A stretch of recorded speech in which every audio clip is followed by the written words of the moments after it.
గింత దుర్మార్గంగా, గింత దారుణంగా, ఇంత నిర్లజ్జగా ఇక సిగ్గు శరము మానం మర్యాద అనేటువంటిది వదిలేసి ఇంత బ్లేటెంట్గా పట్టపగలు ప్రజాస్వామ్యాన్ని హత్య చేస్తూ కూని చేస్తూ ఈ రకమైనటువంటి రాజకీయాలు మంత్రి వివేక్ గారు, ముఖ్యమంత్రి రేవంత్ గారు చేస్తున్నటువంటి తీరును గమనించమని నేను కోరుతున్నా.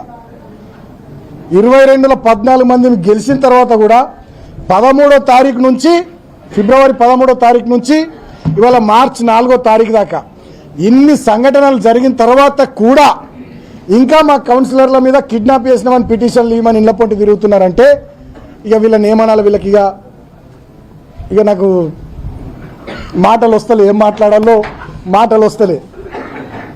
ఇంకేమనాలి వీళ్ళను? గింత జరిగిన తర్వాత రాష్ట్రం మొత్తం చీ తూ అని వీళ్ళను ఉమ్మేసిన తర్వాత కూడా ఇంకా మా కౌన్సిలర్లను 14 మందిని మేమే కిడ్నాప్ చేసినామని చెప్పి పిటిషన్లు తీసుకొని మా మీద కేసులు పెట్టాలని, ఆ కౌన్సిలర్లను ఎత్తుకురావాలనే కుట్ర పోలీసు వాళ్ళు చేస్తుంటే మీరు పోలీసు వాళ్ళ మిమ్మల్ని ఏమనాలా? మీకేమన్నా ఉందా అనే? అసలు డిపార్ట్మెంట్ ఇజ్జత్ తీస్తుర్రా మీరు కొంతమంది పోలీసు వాళ్ళు.